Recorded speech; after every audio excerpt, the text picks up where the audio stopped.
देखिए, भगवान से भले ही व्यक्ति भीख मांगते समय धन ही क्यों ना मांगे, लेकिन हमारे सनातन धर्म ने उसको भी भक्त ही कहा है। क्योंकि अद्भुत बात यह कि भैया उसको इतना भरोसा तो है कि ये व्यक्ति दे सकता है।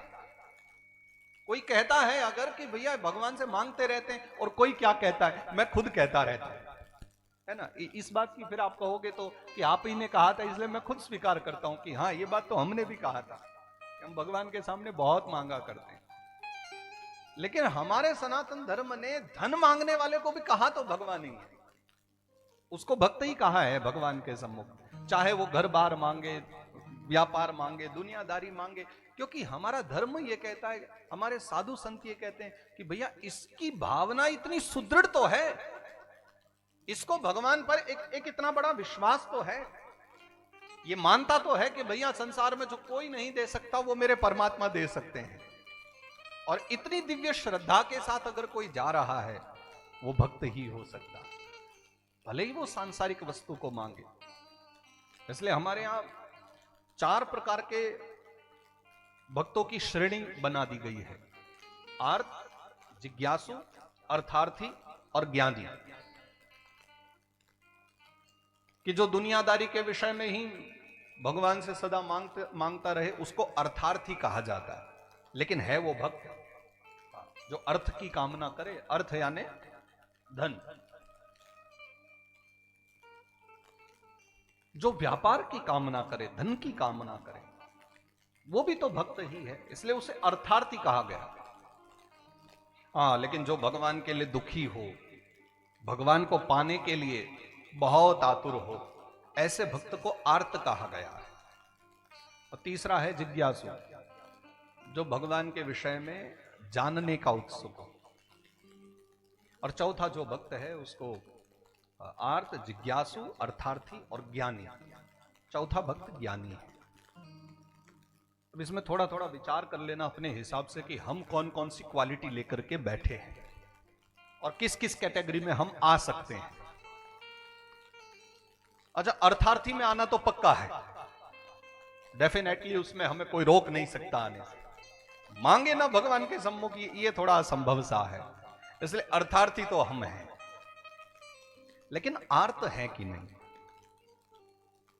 अच्छा, सभी भक्तों के विषय में मैं इतना बतला दूं, जो भी भगवान पर विश्वास करते हैं ना, उसमें आर्त सब हो ये आवश्यकता नहीं, लेकिन अर्थार्थी सब होते हैं। और जो पूर्णतया आर्त बन गया है, जो पूर्णतया भगवान के प्रति आतुर है, भगवान को पाने को, वो अर्थार्थी रह नहीं सकता। क्योंकि जिसको विषय विकारों से दूर होकर जो परमात्मा की ओर चल पड़ा है, उसे विषय विकार चाहिए नहीं। तो इसलिए वो अर्थार्थी न होकर के बस आर्त बन जाता है, और जो आर्त बन गया वो कभी अर्थार्थी नहीं होता। लेकिन हम लोग सब क्वालिटी लेकर के थोड़ा थोड़ा बैठते हैं। हम अर्थार्थी भी हैं, हमें धन भी चाहिए, घर भी चाहिए, परिवार भी चाहिए, सारी व्यवस्था चाहिए। फिर हमारी थोड़ी थोड़ी श्रेणी कभी कभी ज्ञानी की ओर भी चली जाती है। थोड़ा बहुत ज्ञान हो जाए तो एक आधारती स्तुति तो हम भी गा लिया करते हैं। जिज्ञासु होने का तो ये प्रमाण है।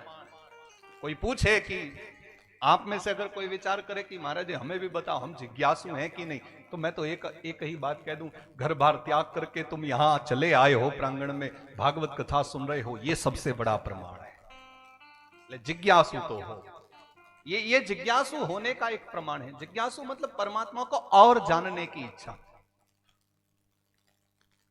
ना। भैया हम मथुरा से आए हैं, कथा के अलावा क्या दे करके जाएंगे?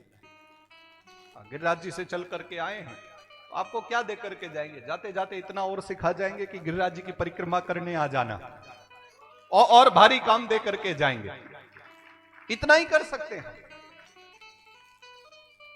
और अद्भुत बात यह है कि इतना होने के बाद भी कोई विशेष वस्तु मैं आपको नहीं दे करके जा, मैं कोई मालपुआ बांटने नहीं आया हूं, लेकिन मैं कुछ ऐसे मालपुआ लेकर के आया हूं कि जिनको खा लोगे तो रस कभी भूलोगे नहीं। मैं एक ऐसा भगवान नाम का अमृत लेकर के आया हूं, एक ऐसा अद्भुत कृष्ण नाम का, हरि नाम का अमृत लेकर के आया हूं। तो इसलिए ये प्रमाण है। आप सब घरों का त्याग करके और हरि कथा को श्रवण करने की लालसा मन में लेकर के और यहां आकर के इस भूमि में विराजे हैं, ये सबसे बड़ा प्रमाण है कि जिज्ञासु तो हम हैं और जानने की उत्सुकता तो है। तो इसलिए अर्थार्थी सहज भाव से हम होते हैं। जिज्ञासु हमें कथा बना देती है, संतों की सन्निधि हमें ज्ञान दे देती है, लेकिन बात है कि हम आर्त कैसे बने, क्योंकि भैया सबसे श्रेष्ठ भक्त तो आर्त ही कहे गए हैं। उसके लिए बनना नहीं पड़ता, उसके लिए बन जाते हैं। उसके लिए कोई कोर्स नहीं करना पड़ेगा। आर्त बनने के लिए कोई विधान नहीं है, कोई नियम नहीं है। व्यक्ति जब जिज्ञासु होकर के कथा के भीतर प्रवेश पा जाता है ना, और जब बार बार जिज्ञासु होकर के वो प्रवेश पाता रहे, बार कथा का श्रवण करता रहे, और कथा का श्रवण जब उसके हृदय में ज्ञान प्रकट कर दे, तो एक दिन ऐसा आता है तब व्यक्ति को विषय विकार फीके लगने लग जाते हैं। वो घर में तो रहता है, लेकिन घर उसके भीतर नहीं रह पाता। वो संसार के सुख उपभोगों का ग्रहण तो करता है, लेकिन वो सुख उपभोग उनके बिना वो जी ना सके, ऐसी कोई व्यवस्था नहीं रहती उसके जीवन में। वो सारे सुख सुविधा होते हुए भी, संसार की सब सामग्री होते हुए भी उनसे निर्लिप्त रहता है। और ये भावना जिस दिन प्रकट होने लग जाती है ना, उस दिन व्यक्ति के हृदय में आर्त भाव प्रकट होने लग जाता है। तो भगवान की शरणागति प्रकट होने लगती है। तो हमारी भागवत कथा वो आर्त बनाने वाली यात्रा भी करवा रही है।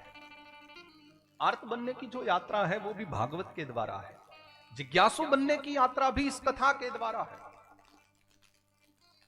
इसलिए मैंने पिछली बार हम लोग बैठे थे जब हनुमानगढ़ी में और कथा चल रही थी, तो मैंने एक बात आपको उस समय कही थी, संभवतः मैंने उस समय कही थी, लेकिन आज आप उसको स्वयं अनुभव कर सकते हो। जो पहले कथा सुन लिए थे, तो मैं वहां एक दिन ये बात बतला रहा था कि भैया लड्डू और रसगुल्ले खा करके, मिठाई खा करके तुम खाने वाले अगर व्यक्ति हो ना, तो चाहे सामने वाले को कितना भी बतला दो कि इसका स्वाद कैसा है, पर वो कभी समझ नहीं सकता। क्योंकि मिठाई का स्वाद आप कितना भी बताने का प्रयास करो, बस एक ही बात कह सकते हो, या तो ये कह सकते हो कि स्वादिष्ट बहुत है, या ये कह सकते हो कि मीठा बहुत है। लेकिन वास्तविकता में स्वाद क्या है वो उसका कभी वर्णन नहीं किया जा सकता। क्योंकि लड्डू और मिठाई दोनों ही मीठी होती हैं, दोनों ही स्वादिष्ट होती हैं, लेकिन विभिन्न प्रकार की मिठाइयों के स्वाद विभिन्न होते हैं, और वो स्वाद बतलाया नहीं जा सकता, उसका अनुभव किया जाता है। तो उस समय ये बात मैंने बस बतलाई थी, लेकिन आज जो आप और भी सब बैठे हो ना, और एक एक दिन भी अगर कोई उस कथा में आए हो, तो आज आप स्मरण करो कि उस समय मिठाई को चखा था, लेकिन अब समझ आ जाएगा कि उसका स्वाद क्या है। और ये सबसे बड़ा प्रमाण है कि उस स्वाद को लेने के चक्कर में ये सब लोग सुबह से तैयारी करे बैठे हैं, सबके सब तैयार बैठे हैं उस अमृत का ग्रहण करते।